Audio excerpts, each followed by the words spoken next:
You're tuned in to HorrorSlop, where the stories are rotting, truth is twisted, and sleep, forget about it. Yeah, welcome to the pit. It's gross, it's creepy, and honestly, it's kind of my vibe. Hope you like nightmares, because tonight's tale, it slithers. Straight from the darkest corners of Reddit. Real stories, real fear, and just enough blood to stain your soul. So at least grab your bed sheets, so grab a flashlight, and maybe a therapist. This is HorrorSlop.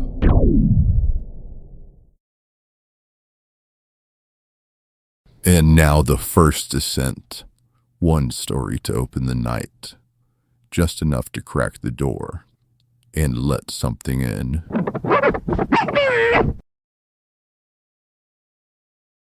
I read a forum post a month ago that had a link to a YouTube video, 10 times magic went wrong. I checked it out, and as you can imagine, the contents were quite horrific. 2 of the clips were of the nail under the cups trick. If you are from England, you may have seen Darren Brown performing this. It's a good one, if the magician is qualified. If they aren't, then you end up being at positions 7 and 3 of this video. There are comments after the video, people calling bullshit, until someone posted the full trick in question. At the end of this video, the woman can be seen on stage, whole again, nothing wrong with her at all. The next day, I get a direct message from someone with the handle tricked for life. Hey Baz 1987, the man from that video is performing next month. He's called The Russian, it's invite only. I can arrange tickets if you like. I replied, totally, I'd be up for that, please. While waiting to hear back, I went to watch the video again. The link didn't work, a message came up saying it had been taken down due to copyright infringement. I tried the top 10 one too, that was also gone, just a 404 page. How do I know this isn't a scam? How much? Christ, that's heavy. Have you seen him before? I left the computer and continued watching TV, though I couldn't concentrate. I really wanted to know how the trick was done. I drank more whiskey and got more drunk. I gazed at the whiskey bottle, to see it almost empty, not even as much as a shot left. I felt embarrassed. I logged into the forum and read the messages I had sent. Thankfully the taxi was still outside when I returned. I handed him the printout of the address and we drove off into the night. It was an odd city, nothing like the London that I'd known all my life. It was as if it wasn't planned, that it just sprawled in every direction when the need for more buildings were required. We stopped at the end of an alleyway. He pointed down it. I expected us to be somewhere posh. I got out. Almost as if the driver was in a hurry, the taxi sped off. Suddenly I felt all alone, in a foreign country I knew nothing about. The rain poured down and soaked through my tux. The woolen material grew heavy with the water. I wondered if I'd get my deposit back. I'm sorry, I don't know where I'm going. I'm looking for this. I handed him the printout. I'm supposed to see some Russian magician. Visions of me entering some basement out of the film Hostel filled my mind and I wanted to turn back and go straight to the airport. The outside door clunked shut. I took a deep breath and walked forward. My shoes echoed around the small passageway and I felt vulnerable. I pushed on the metal bar at the end and hoped for the best. I sipped and tried to blend in. Another waiter offered me some canapés. I grabbed one and thanked him. I locked eyes with a man I didn't recognize. Do I know you?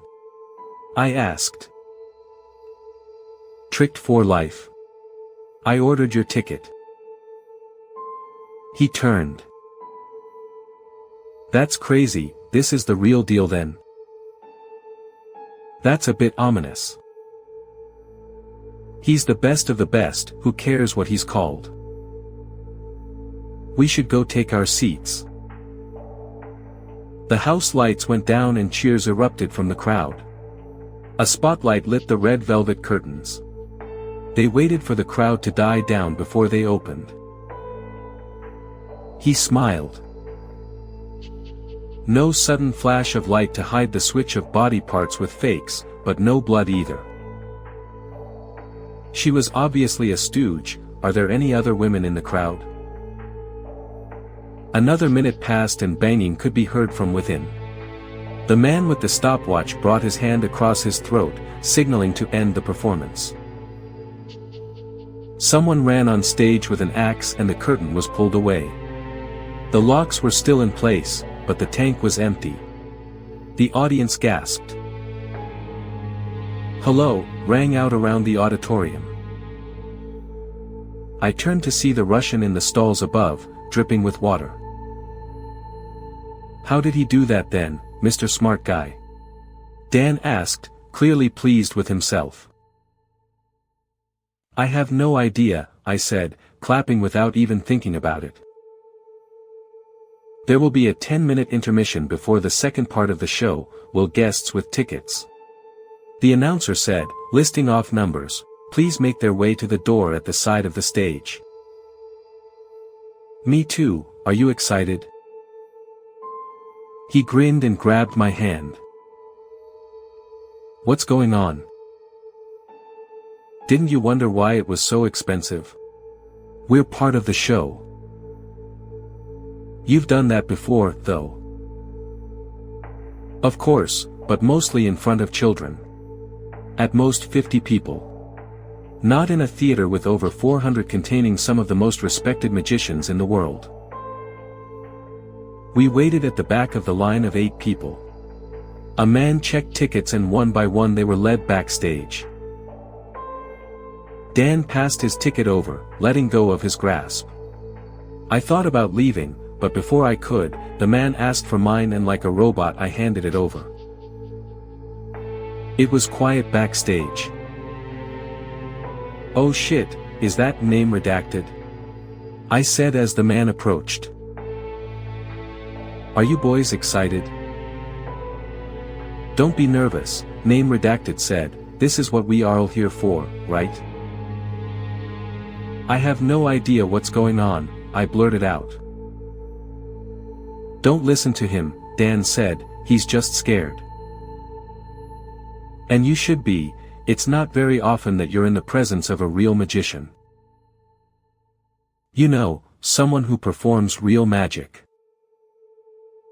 We heard a roar of applause. "It's time," Name Redacted said, getting in line behind the queue that had now formed. "SH," Dan said in deep concentration. Then the next one was taken and then the next. With each one, a silent time passed, the end of the trick punctuated by a scream. "Dan," I said in a whisper, "that man has blood on him." I stared at the stagehand as he exited stage right. Blood flecked his shirt and face. The man was now drenched in blood, but it didn't seem to bother Dan. "We have a special guest tonight, please welcome," Name Redacted, bellowed out on the tannoy. Holy shit, that was intense. "I'm not sure I can do this," Dan said. But it was too late, the stagehand had already grabbed him and dragged him up. I ascended the last few steps and could now see the wooden floor. I gasped as Dan walked through the blood then now pooled. His shoes left yawning, sticky stalagmites in the congealing liquid. A horizontal box was opened and he was placed inside. From my angle it was obvious there was no one placed in the leg side. I watched his feet poke through the holes at the end and the box closed on top of him. The magician picked up a chainsaw, pulled the cord into action. Blue-gray smoke billowed out of the side as he revved the engine. Without a second thought, he brought it down, through the box. Dan's face contorted as he shrieked in agony. Without thinking, I screamed out, "He's killing them. All of them, they are dead. The audience silenced and looked at me. Name redacted is dead, everyone's dead. I saw it. It's not a trick. People started to panic. I raced for the exit. The doors were camouflaged from this side. I ran my hand down the seam trying to find a hidden latch. Fuck that man is insane. Let me out of here. He grabbed my arm, stopping me from leaving. The man held me tightly, and I gave up trying to leave and gazed at the stage. The Russian appeared front and center, bowing. His assistants from the night joined him. Everyone clapped. Then one by one, the people who were in the line ahead of me walked on stage, wearing pristine white suits. I froze. The security guard let go of me and joined in the clapping. I ran my hand through my hair and feigned a smile. I hope to see you all again soon, the Russian said for one last time, and the house lights came up. Great job, really added to the finish, one man said as he exited past me. I'm sorry, he replied. I admit it, I didn't think it would work, but your friend Dan here said it would and I trusted him. It was really great, name redacted said. He tried to smile, but I could see the guilt in his face. That was only the warm-up. Hey, check this out. Dan opened the box and revealed his tux, it was ripped to shreds. You're not going to try to kill me too? I'll see you around, he said, leaving through the back door. You go first, Dan said. I told the driver where I was going. I need help, I think the magic is wearing off. 20. Need a break? Too bad. These stories don't wait, and neither do we. Next one's worse. In the best way. But there was a negative to this too. Word got out about my mother being a whore, and I got into a lot of fights at school. I started to hate being at school in general, but I figured it was a worthy compromise. A few fights but toys under the makeshift Christmas tree every year. I could deal with that. Playtime is over. It's time to go to bed. It was only 7 o'clock. What about Bailey? She should be coming to bed too. I protested, glancing behind me. What I saw made my stomach drop.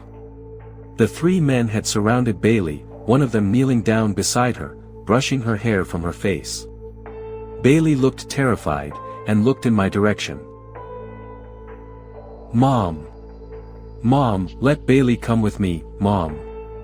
I fought my way from my mother's grip and ran back to my sister.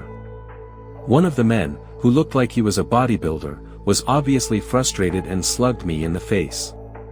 2 teeth fell from my mouth, and, stunned, I fell to the floor. I remember being in a daze as he dragged me by my collar to my room and threw me inside.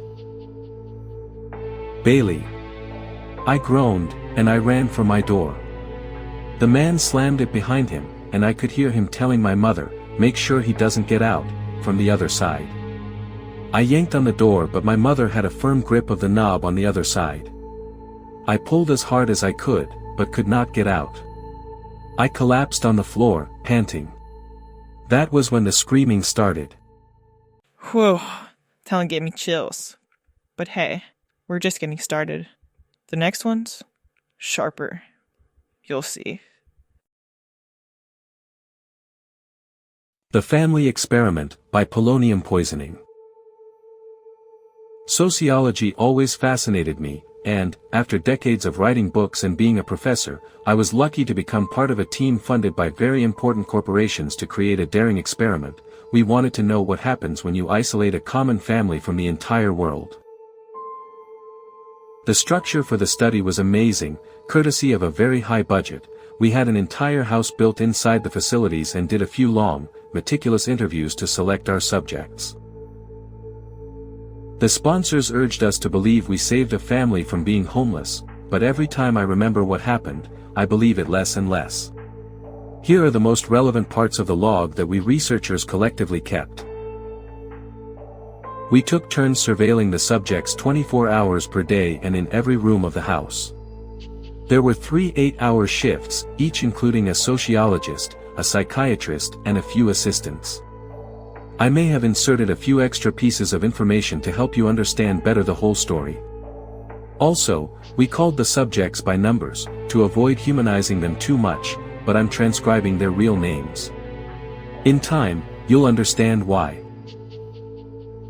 Day 01. The subjects have access to internet to keep a sense of normalcy, but since they have to be isolated from the world, they can't post on social media or comment on sites, only use it to read news, books, and the like. Their internet use is being remotely monitored by techs related to our team, and can be terminated forever at any time if they break the rules. Maya woke up screaming from a nightmare. The subjects are slowly adjusting, the monitoring is very subtle and the countless cameras and mics are very well hidden, so it's easy to forget they are there, especially with your family around, I suppose. Day 3. To keep normalcy, we asked the adults to make a few daily tasks. Besides cleaning and cooking, they have to homeschool their kids, make grocery lists, clean a car that never leaves their garage but is constantly being dirted by one of the assistants, and at least one of them should keep a remote job. Day 6. Sandra and Regis are fighting the whole time. He tried to delegate the tasks but she called him controlling. She wants to homeschool the kids, but he says she's dumb as a door. She offers to have a job then, but he says she's only good at household chores. Sandra is pretty hurt and mad. He's the only one who seems to be happy or at least not stressed all the time. He and Sandra are alternating between screaming at each other and completely ignoring each other, but despite the fight, most nights in bed he looks for her in the dark. Her sighs suggest that she only wants the semi-consented, at best, sex to end, but it doesn't seem to bother him at all. Dr. Ivanov, my assigned fellow psychiatrist, thinks he even enjoys it, how she clearly doesn't want him to touch her, but has no will to say no. She thinks it is her job because he is better than her. And he knows it. Day 38. Everything was going relatively fine, or, I should say, eventless, until George woke up once again in a sweat and trembling. Without notice, he simply got up, went to the kitchen and cut off his wrist. The knife was too sharp, and his hand ended up dangling from the arm, only a piece of skin avoiding that it gets completely detached. Day 39. Sorry, Sandra, but the point is observing your family with no contact with another human being. Besides, he's being evaluated. We just can't tell him the diagnosis. Pointing her finger at the wrong direction, she added, "You need to do something or I will." After all, we have to keep normalcy. Minor annoyances happen every day. She keeps screaming at us. Day 48. But he never did. He may have power over his weak-willed wife, but he can't do shit to us, and that makes me smile. We don't enjoy human misery, Regis. But we enjoy yours. Besides, he's our most interesting subject. Day 49. Sandra kept all the alcohol for herself, demanding that her daughter keeps it a secret from the boys. Her addiction made it easier to get through the next month. Too bad for her that the stock ended. Day 62. George tried to end all this by setting the house on fire. Our fire alarm is very good, so, besides a few second-degree burns on his former good hand and a wet house, nothing happened. Sandra started to change, she sent Regis to sleep in his small workshop. He slapped her in the face so hard that she was bruised for a week, but she didn't back off, and he was too surprised to do anything else before she shoved him out of the door. Sandra told Maya, "We girls gotta stay together. Maya is not interested in being anybody's ally. She seems to do better alone." Maya asked who is Karina, but George won't answer. George is gone. Yesterday, all the cameras in his room malfunctioned. You could only hear sounds. He was talking alone, we're sure of it, because all the others were being seen in different rooms, but he was distressed, like someone having a heated argument. "No, George, please. Please, stop hurting yourself. Please. Please." He banged his head so strongly, Maya said, between sobs. He killed himself in an awful way. Awful, awful way. Lock yourselves in other rooms immediately. We are removing George. And number X200B. Part 2.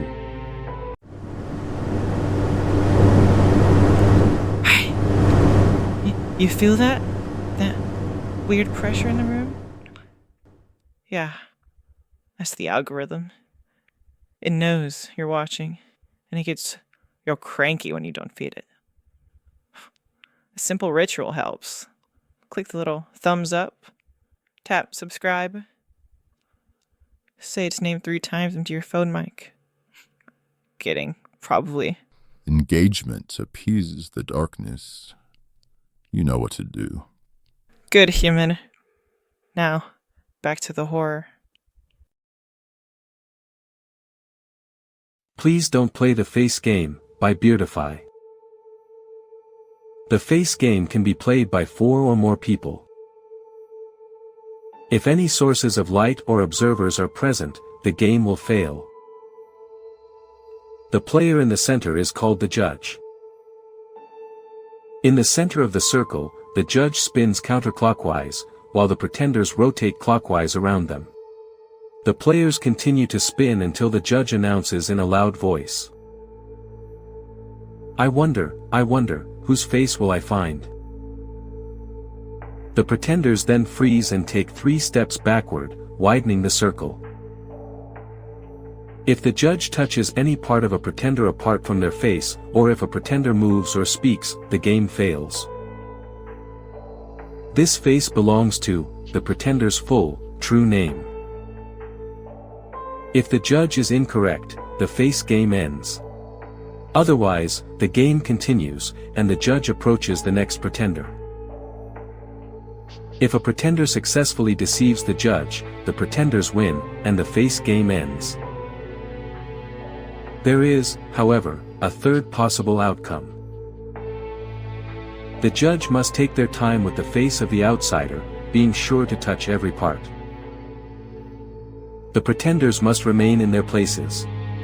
They must not move or speak, regardless of any foul odors, unnatural sounds, or changes in temperature that the outsider might produce. When the judge has completely touched every part of the outsider's face, they must loudly announce. The outsider then disappears, and the face game ends. My best friends and I found out on Halloween night, 1999. Erica had stolen her brother's copy of Scream, but it hadn't made us jump and shriek the way we used to. Eating so much candy had made us all feel sick to our stomachs, and the flickering tea candles Christina had set up felt cliché instead of spooky. We all wanted that special Halloween magic back, even if it was just for one more night. "Oh, let me guess." I snapped, "I bet you know one that really works, right? This isn't some game you knew about." I snorted. "You just printed it off from somewhere. Look, the ink's not even dry. You're just too scared to play it. Anyway, I'm going to talk to my boyfriend, so do not come upstairs." Holly shouted over her shoulder, before slamming the door and getting yelled at once again. The five of us stood in a circle, waiting for Clara's parents to click off the television and go to bed. When the house was finally quiet, we began.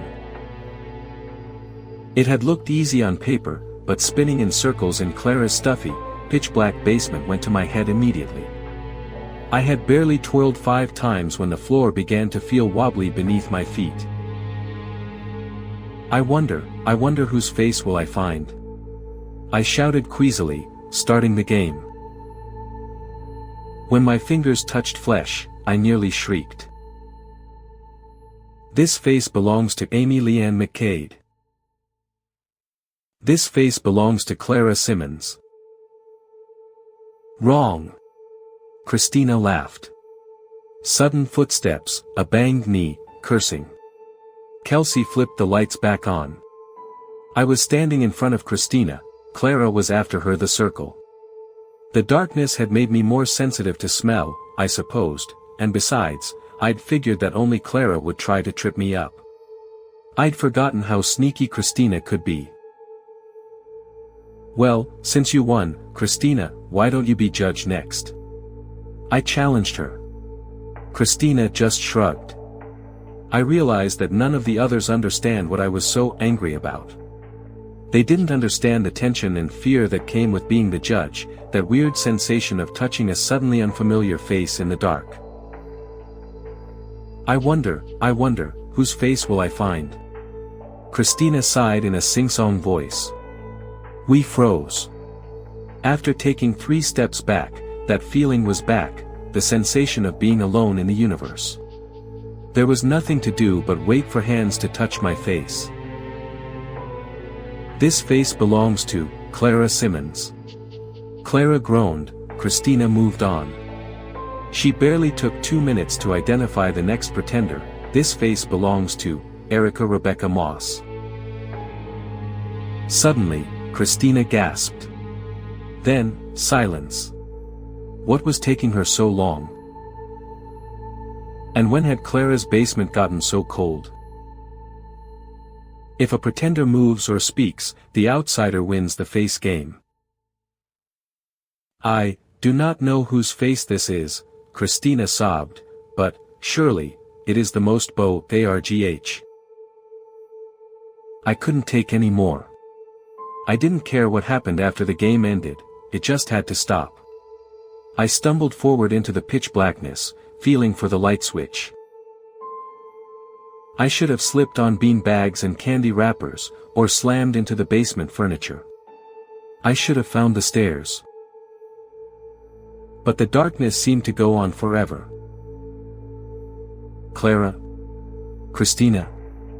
I asked nervously. No response. It was like my words had been swallowed up. I wrapped my arms around myself against the chill, but it was useless, the cold penetrated all the way to the bone. When I held my jaw to stop my teeth from chattering, I thought for sure I could hear someone screaming, but it felt very far away. Ugh! A dark figure surrounded by light shouted down at me. What are you twerps doing down here? Mom and Dad are pissed. I knew that voice, Clara's older sister Holly, at the top of the stairs once more. My friends were scattered around the basement like broken toys, terrified and exhausted, all except Christina. Of course it didn't work. Holly rolled her eyes. I just printed it out from some message board so you losers wouldn't bother me while I talked to Brandon. He doesn't even like you. Christina said flatly. Why don't you ask Brandon what he did with Shelley Spicer from second period at Alex Hoffold's homecoming party? Christina sneered. Chris, what happened to you? I asked. Pfft, Christina snorted. Don't tell me you're still talking about that stupid game. Don't tell me you actually fell for that. Christina threw her head back and laughed. I was just messing with you. You're still such a baby. I mean, none of the rest of you were scared, right? I couldn't believe it. I'd seen how bewildered and frightened they were when the face game finally ended. I knew that, like me, they'd been shivering and lost, trapped in that cold, dark other place. In the whirl of corner leaves as the yellow school bus rounded the corner, just outside my bathroom stall at school, standing in the new fallen snow outside my bedroom window. She never spoke, but the message was clear: never speak of what you know. Once she was confident of my silence, Christina, or the thing inside her, got to work on its favorite pastime, destroying the lives of the people around her. Her parents divorced, citing irreconcilable differences, but I knew the real reason: they wanted to escape from their daughter. They wanted to escape from the outsider. She got Clara hooked on heroin our junior year, and Amy was killed in a car crash when Christina blackmailed her into driving drunk on prom night. I usually kept my distance from hometown gossip, but in Christina's case, it was like being the spectator to a horrific natural disaster. I just couldn't look away. In dive bars and beauty salons, I learned of the careers she'd left in ruins, the relationships she'd wrecked, the pain and death that followed her like a black cloud. Eventually, she wound up in prison. Given her love of cruel games, manipulation, and control, I'm sure she enjoyed every minute of it. I ran into one of the correctional officers who worked in her unit by chance a few years later. His name was Mark. He'd gone to high school with Christina and I, and, like me, he was now terrified of her. I noticed a cast on his left arm. I don't have any answers. But when I walk through the streets of my old hometown, looking at the happy expressions of families out for an autumn evening stroll, I hear a sing-song voice repeating in my mind. 10. That last one tasted like fear and poor decisions. Let's see what the next bite stirs. Hope you're hungry. Time Travel Is Not What You Think It's Like, by Flard.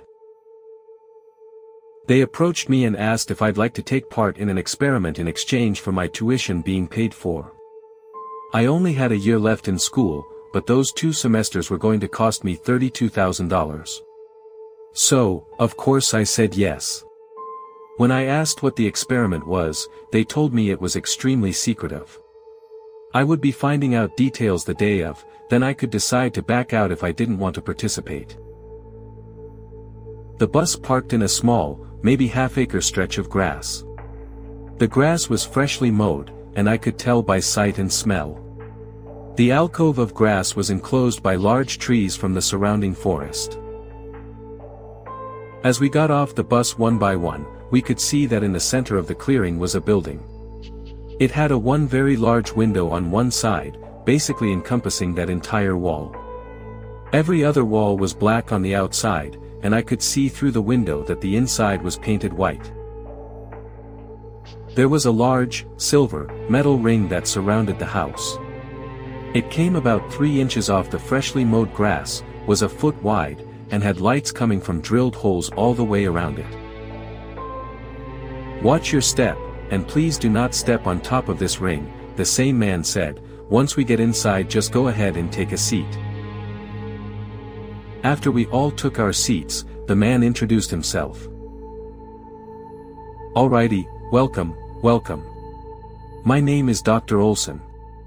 I'm glad you all decided to take part in this, to take part in history. As we told you all, this is extremely sensitive information. After my explanation of what this experiment consists of, I'll ask you if you want to continue. Understand?" "What if we don't want to continue?" a woman said, about my age with fiery red hair. "Then we know this super secret information, right? And you're going to let us walk out of here?" "The experiment," Dr. Olson continued, "is time travel." I smiled but wasn't sure why. The others seemed to snort a little in amusement. The tensions in the room seemed to release. When Dr. Olson began his next sentence, he leaned forward and his face took on a very stern, angry father quality. I remember the air shifting to an uneasy feel. The doctor continued, "I know it is safe. No animal I have used has been affected by this. I've used rats and progressed up to dogs. No bruises, no cuts, no change in behavior. And to be honest with you all, I don't know what you should expect. I'm not sure if it feels like a tingle, a sting, a pinch, or anything else. This is the first human trial, which is why you need to pay attention to any sensation you feel. You will be launching 3 hours into the future. Once activated at the control site, this building will disappear. My team and I will be on standby for 3 hours, then, poof, the house is back with all of you in it, 3 hours into the future. A long silence followed. I'm skeptic of just about anything, but something about Dr. Olson's tone, his body language, the way he was explaining it, it was hard for me to doubt. He was dead serious. When it was clear there were no more questions, Dr. Olson looked at his watch, stood up, and cleared his throat. Well, he sure knows how to make an entrance and an exit, the redhead said. We exchanged pleasantries, talked about our schooling and how we were selected. Emma was the first to ask what we were all thinking. So, what's the chance this is legit? Don't get me wrong, I would love to be the world's first time traveler, but I feel like this is going to end in a dud, or we are just being pranked. Oh, guys. Guys, look.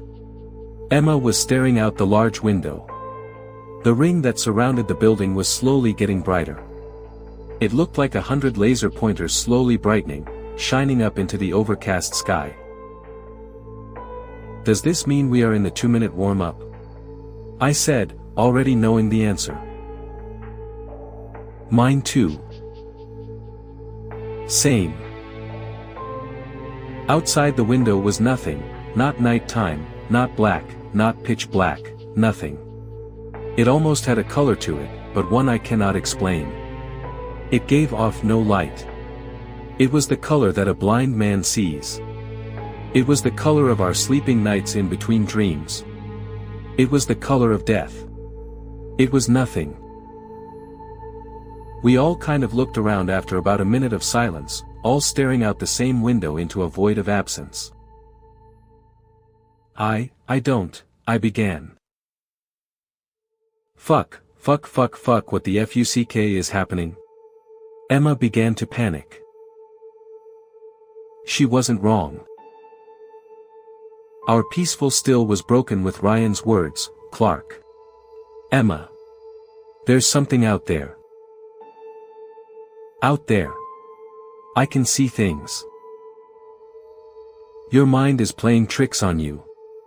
You know, like when you're in a pitch-black room, your mind will make you see lights and shapes and stuff. I said. Emma and I both turned our attention once again to the emptiness. It was still. It was quiet. It was unmoving, abnormal. Yet it felt like it was meant to be there. Like it was at home, and we were its intruders. I don't see anything, Emma said. Well, this is taking quite some time, isn't it? Emma said. Seriously, I feel like we've been in here for a couple of hours, I responded. No, Ryan said, not even a second has passed. Emma and I glanced looks of confusion at each other. Emma and I locked eyes once again, yet this time it was less confusion, and more terror. The other realization was about that void. Ryan had been staring off into it for the entirety of our stay, save for the first couple of minutes. He has not moved. He has not blinked. Sometimes he mumbles something about time or the universe, but most of it is gibberish. Emma and I decided that maybe something is in there. We can't see it, but Ryan can, and it's driving him insane. We decided it's best not to look at it for too long. After weeks of being stuck in that room, Emma and I were growing increasingly restless. We started arguing about little things, and eventually stopped talking altogether. Sometimes I would hear her sob, trying to be quiet. I spent a lot of my time crying as well. No tears could come out, though. He reached his hand out into the void. It looked like an optical illusion. Exactly where the door frame was. As soon as he broke through that plane, his hand disappeared. All I could see was his wrist with nothing attached. He brought his arm back inside the room. His hand was missing. There was exposed bone, flesh, and tissue. But he did not bleed. He did not scream. He smiled. She said 7 words to me, through thick sobs, that chilled me to the bone, the first real sensation I've had since coming here. Conclusion. Something's still listening, and it wants more. Next story. Just don't say its name. These are all in chronological order, starting with my first day out in the desert to my most recent deployment/field op. It was built to train Marines in the art of mountain warfare. There's a lot of mountains. It's cold. It's windy. And if you ever go there, you'll hate your life too. Anyway, when we first get there, we stay in these creepy concrete huts with bunk beds in them. There's a bathroom and some showers, and that's about it. You fight over the outlets to charge your electronics, and there's not really any heat besides a bunch of Marines cramped into one area. You wouldn't believe me if I told you these were the better times had. Eventually, we march up into the mountains carrying our ridiculously heavy packs, stuffed to the brim with warming layers, food, water, and nicotine. The first few days were easy. We would hike all day and stop to rest and learn a few things on survival and such. There was some snow on the lower parts, but not a ton, thankfully. Around the 4th night, someone had the awesome idea of making us practice our nighttime navigation skills. I am a pretty decent navigator myself, so I was up for the challenge. No big deal. They hand out the compasses, maps, and protractors and set up an elaborate system of how to get to finish line. It was staggered so people weren't walking all over each other. This is where things get interesting. I'm in the woods. It's dark and cold. I hate my life, so I'm stumbling through the trees and brush loud as hell without a care in the world. I just want to finish this dumb thing so I can go to sleep. I get to my first point easily because there is some moonlight shining through the trees. The second one was place in a fucking river, and I still remember how livid I was standing in the river, copying down the word donkey etched into an ammo can on top of a rock, in a freezing cold river. Nothing. Maybe I'm just freaking the fuck out. Screw this.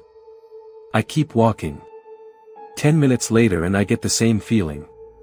Any rookie stalker knows that you have to match the person's step so that they don't hear you, so I start to randomly stop or change my step.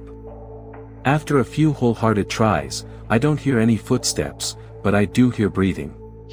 If it's a mountain lion or something crazy, I have no choice but to keep walking and hope I can pull my dull Gerber knife out in time.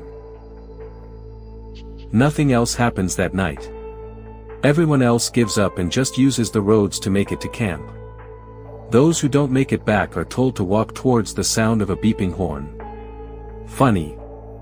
I finally get to sleep in the safety of numbers. We use the next day to remediate our nighttime land NAV skills and refuel our bodies with food. Once the sun sets, we march off into the mountains in a file. Unfortunately, since I carry a rocket launcher, my natural position is in the back, but not the very last, so that's a positive. We spend the early night hiking. We were moving very fast and probably 20 meters spaced apart. At times, it was common to lose sight of each other. All of us were slowly getting exhausted. Suddenly, shit just gets dark. Like the ambient light is just being absorbed. I get that same primal fear. Extreme silence. Yep. Fuck. I keep walking without a word until I hear someone, probably the guy behind me, call my name. I turn around and he looks at me like I'm an idiot. Okay. Weird. Who called my name? I spin back around and try to see my way through the brush for the guy in front of me. I get a glimpse of him and discreetly yell at him to slow down, but he doesn't even hear me. WTF.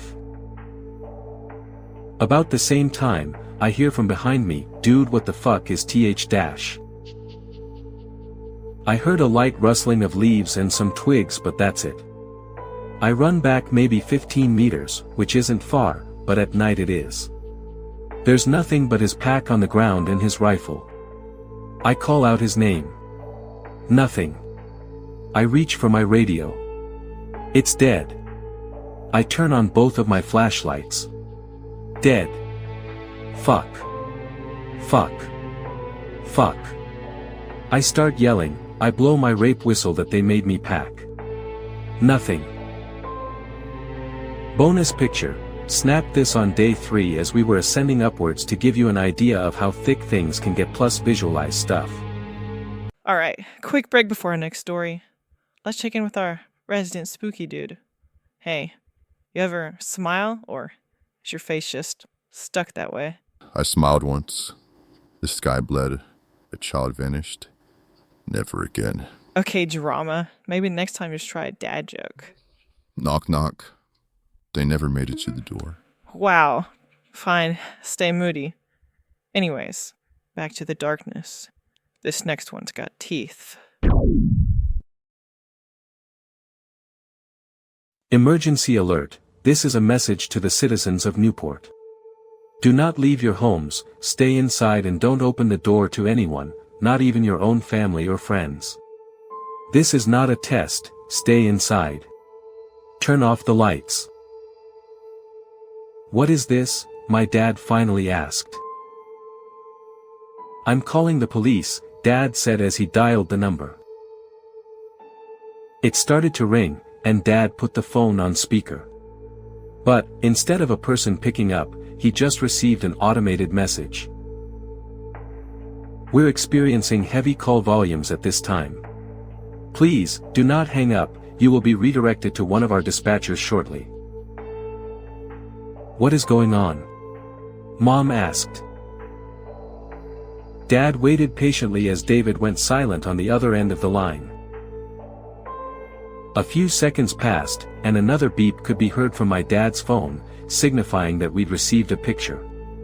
My dad quickly opened it, but what greeted us was little more than a tangled mess of colors from a clearly corrupt photograph.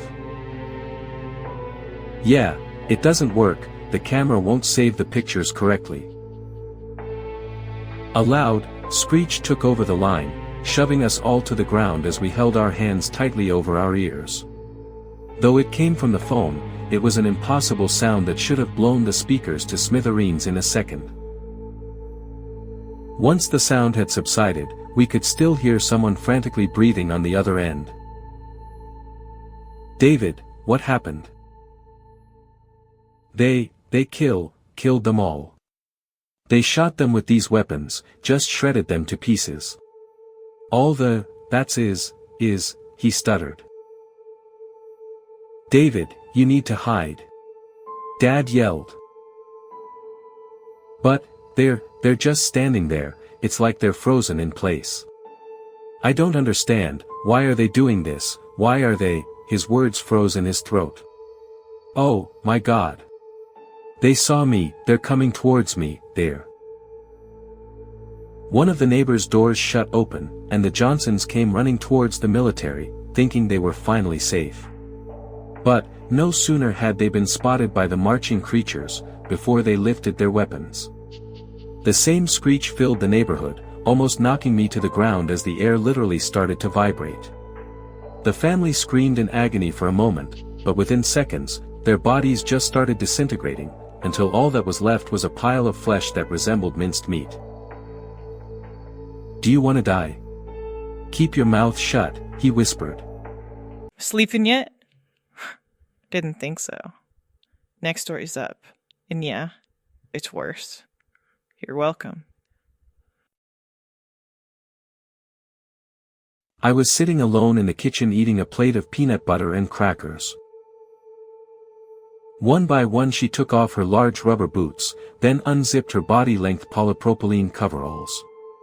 I gave her a hand to help her out. She filled the kitchen sink with hot soapy water, then dropped in a clatter of steak knives. I kiss her on the back of her neck and say, "Go to sleep, sweetie." "It's okay, I'll do it," I said. I could have added, "I'll clean off the blood," but I did not. When she came home last month with a black eye and minor lacerations, I did not ask any questions. I cleaned out her cut with warm water and gentle soap, then I went to the fridge and grabbed an ice pack for her eye. I made her a nest on the couch and she fell asleep to reruns of The Addams Family. When I came home a week later to find her parading around the living room in a human skin coat and a necklace of ears, I did not ask any questions. When I found the shower drain clogged with viscera a few days later, I will admit that I had lots of questions. But I did not ask a single one. Instead, I tore off a paper towel, picked up the larger bits of flesh and poured Drano until the water flowed freely. Unlike other couples who are mired in suspicions, jealousy, and conjecture, we have persevered. I heard the front door click shut and I found her gazing at me. I was terrified. What would she think of me? Not a soul knows about my pastime. Instead, she just smiled at me. She asked if I wanted a cup of coffee.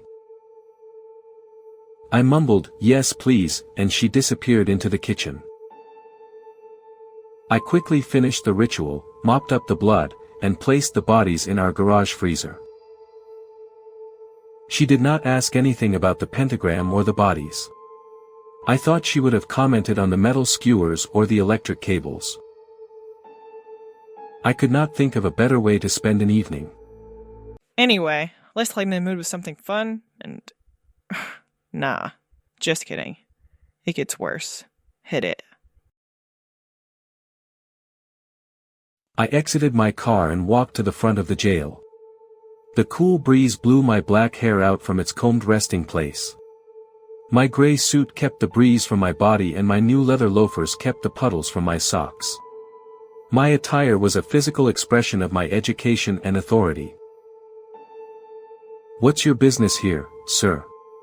he asked in a voice revealing his pack-a-day habit. "Psychological evaluation for Kenneth Winston," I answered through my dark beard. The guard reluctantly nodded. "His trial is approaching. All the attorneys, victims' families, media, and even Judge Stevens would be furious if this evaluation isn't completed today.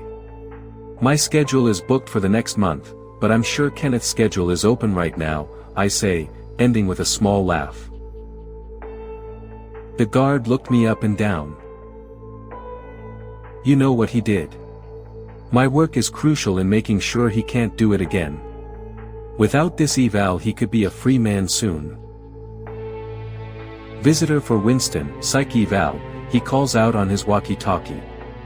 With a sigh the guard nods and hands me a form to fill out. Name, Dr. John Williams. Date, January 21st. 15 minutes, the guard says before hitting a switch allowing me to enter another chamber. A tall muscular guard instantly met me and instructed me to put everything into a container. I place my keys, notebook, phone, and briefcase inside the box which was then slid through a metal detector. The guard uses a wand to scan me. He pulled open the briefcase and dug through all of my notes, folders, documents, and scratch paper. He even checked the rows of empty pockets lining my briefcase. As the hall narrowed I began to see prisoners in a large open room. One guard met me and asked what I needed for the evaluation. "I need a room as far from people as I can get. In my experience, inmates screaming profanity down the corridor makes my job much more difficult." "Good luck, doctor. I hope whatever your evaluation says keeps Winston here," the guard said, "or gives him the needle."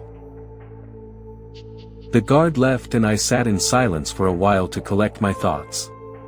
The gray paint covering the cinder block walls had scrapes and marks all over them. The history of the room appeared violent. The buzzing of the overhead fluorescent lights pierced my ears. I remembered my training and focused on my evaluation. I hid my hard swallow as best I could, but I'm sure my nervousness was obvious. The guards pulled the attached chains to ensure their prisoner couldn't move his hands more than a few inches. As the two left, I met them outside the room, leaving the door cracked. "Excuse me, what was my time limit?" I asked. Both guards exchanged glances and nod. "Also, I do not need any interruptions. That includes a guard outside the door. You may wait at the end of the corridor, but I need Mr. Winston's complete trust.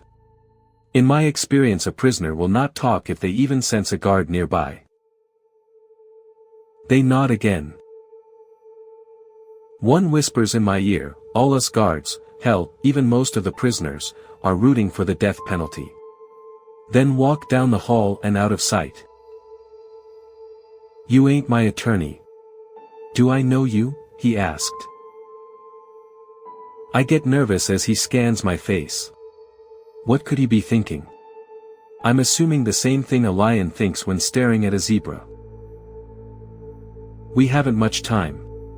I will conduct a simple interview. Ask a few questions and get to know you.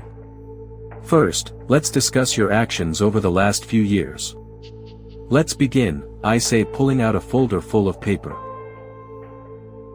Kenneth Winston. Age 42. Born in Florida, but raised about everywhere else. No prior convictions, explaining how you evaded the authorities for so long. 8 victims. Ranging in ages from 4 to 10. All female.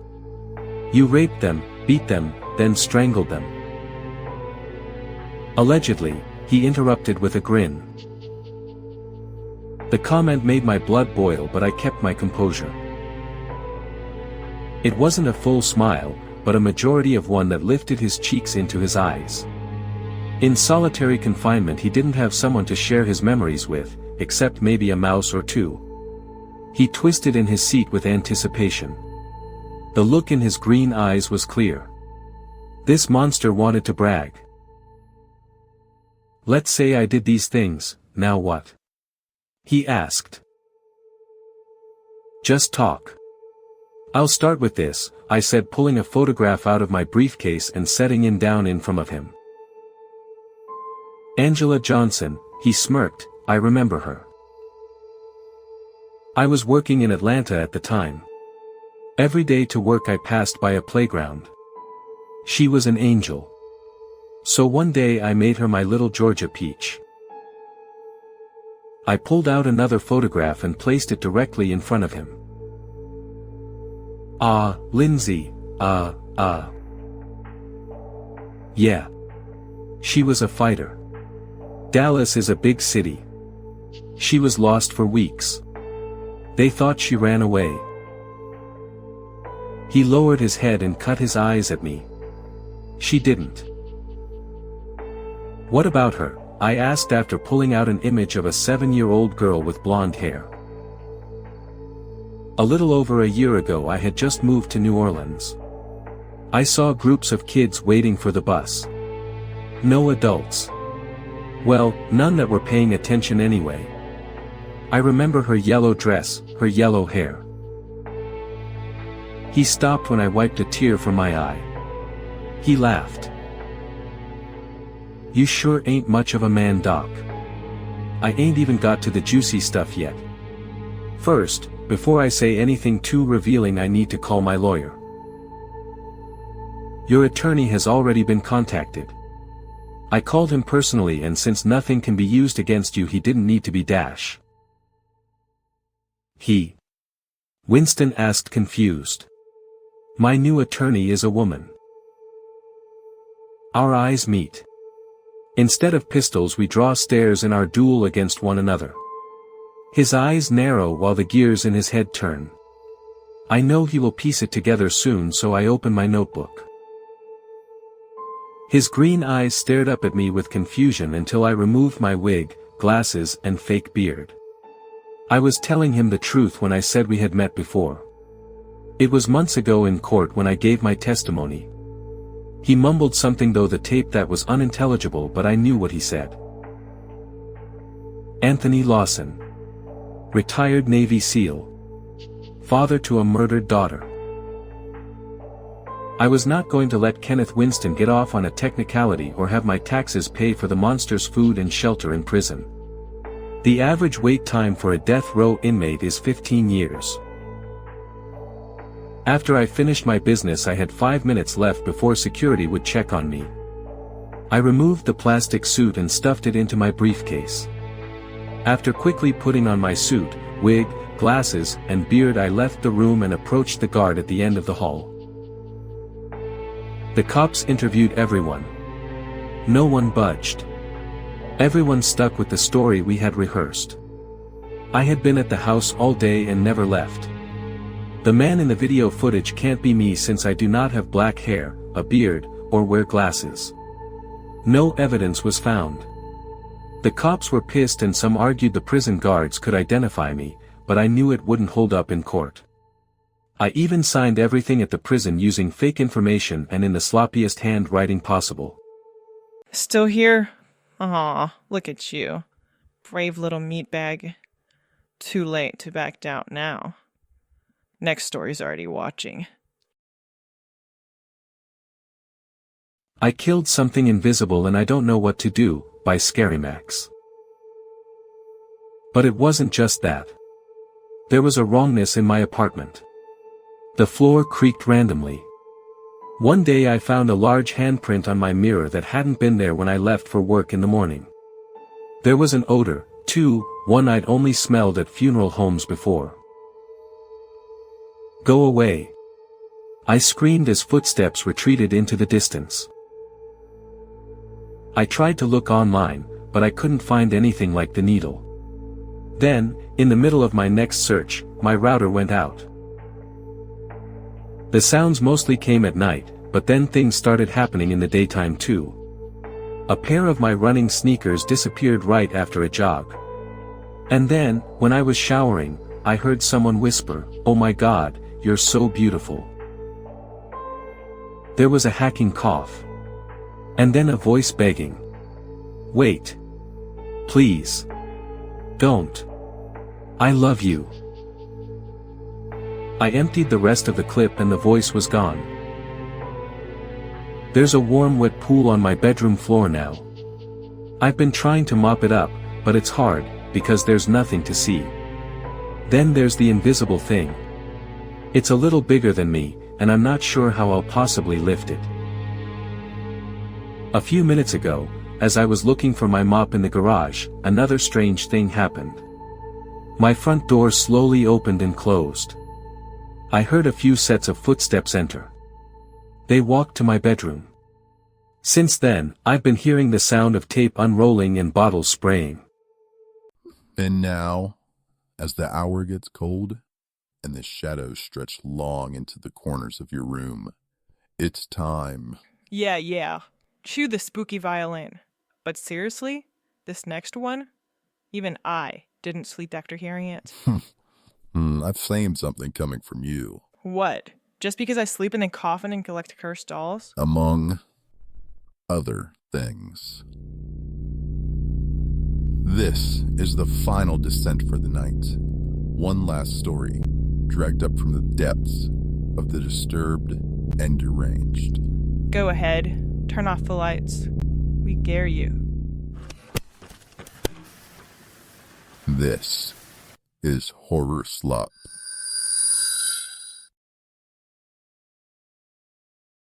My brother used to come into my room to cover my ears at night, by Girl from the Crypt. When you're holding somebody's ears shut, you can't cover up your own.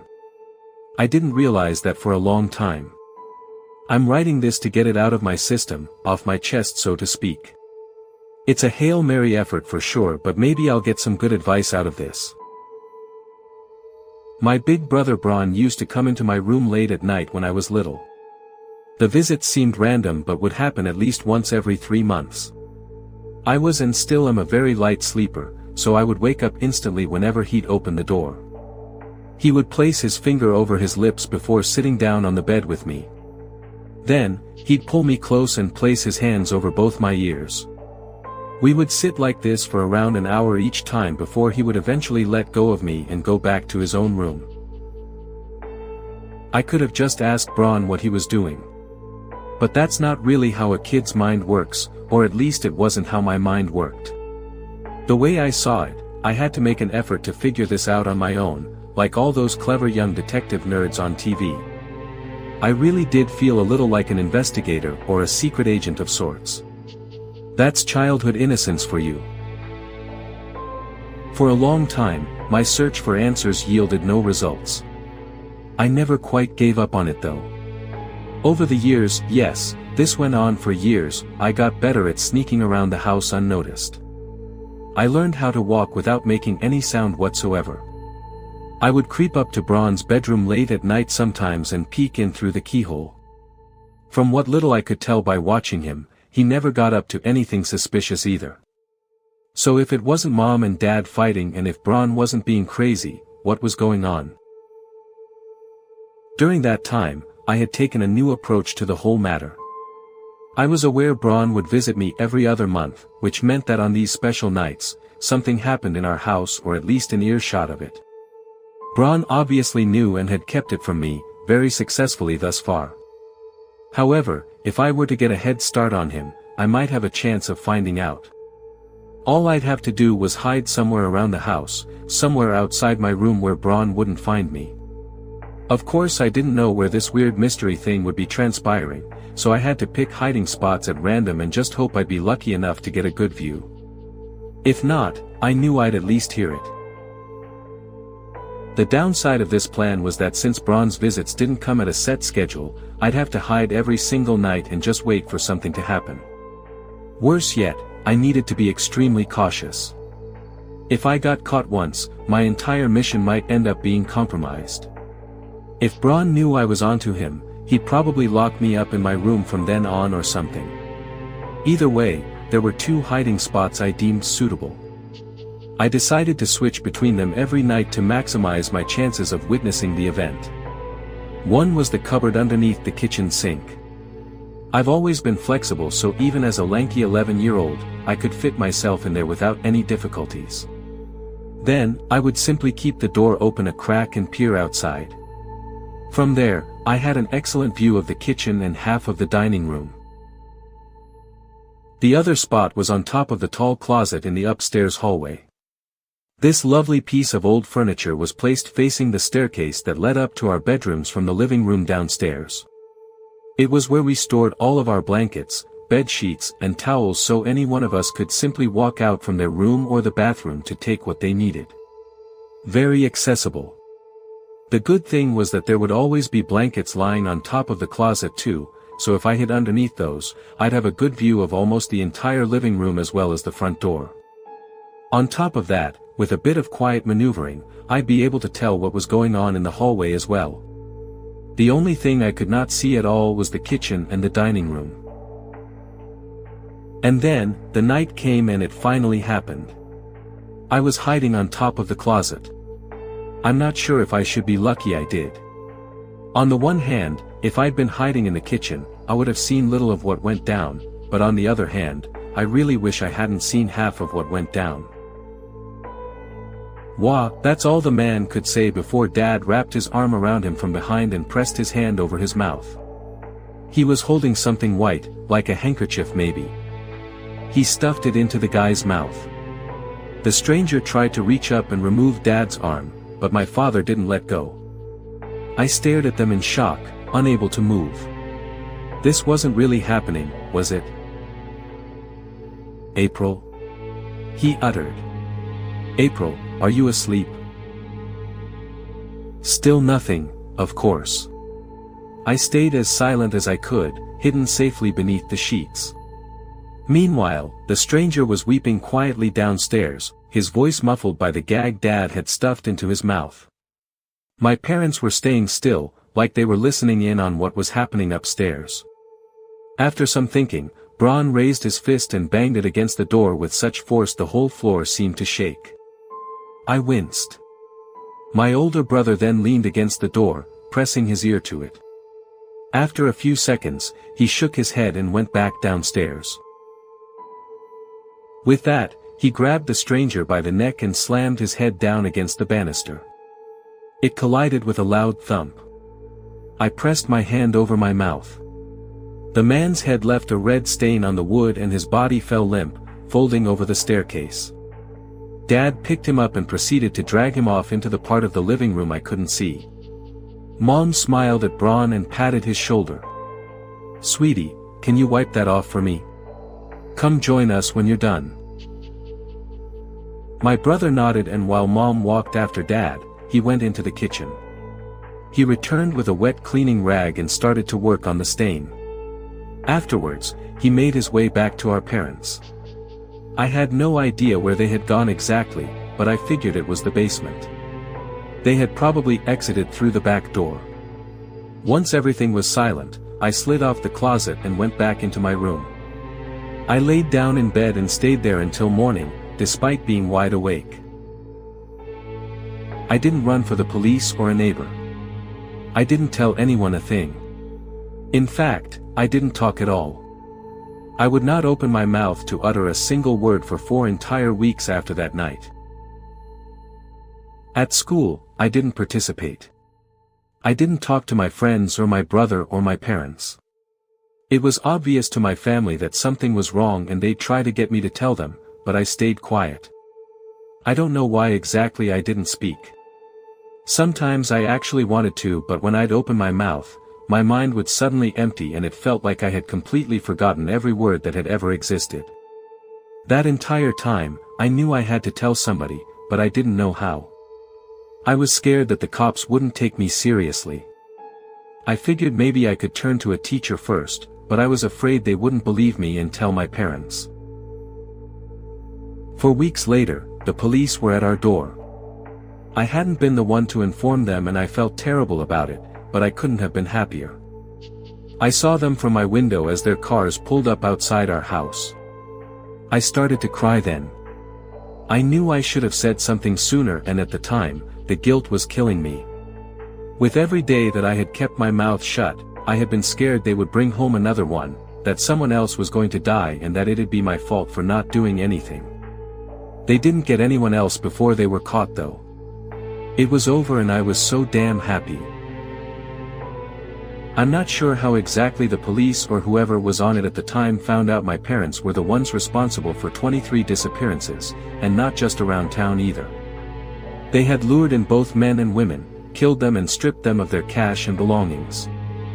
Those were just the ones they had definitive proof of, but I genuinely hoped that was all. Braun and I grew up apart from our mother and father. After what I'd seen, I didn't mind too much. Ever since that night, I had been scared to death of them. Quite literally, seeing as I'd been walking on eggshells in fear of what they'd do to me if they found me out or I upset them. I had been afraid of him too, for a long time actually, but that's how we slowly started talking again. Nowadays, we're very close, or at least we were until yesterday. Braun and I had met up for lunch. We got ourselves takeout and ate at his place since that gave us the chance to catch up in private. And that's when he made a suggestion. Honestly, I don't want to think about them at all. 10. And there you have it, dear listeners. One final scream, echoing into the void. Yeah. Void screams, eternal darkness, I did it. Can I eat now? We're still on air, Roxy. Oh no, just the spooky FCC is gonna haunt us for breaking the mood. If you enjoyed tonight's descent into depravity, don't forget to like, subscribe, and what does he always say? Stab that bell icon like it's your ex possessed by a demon, and leave a comment telling us what story made you question. I have choices. And if you survive the night, we'll be waiting. Same dat time, same that crypt. You're the reason we have complaints, you know that. You're welcome.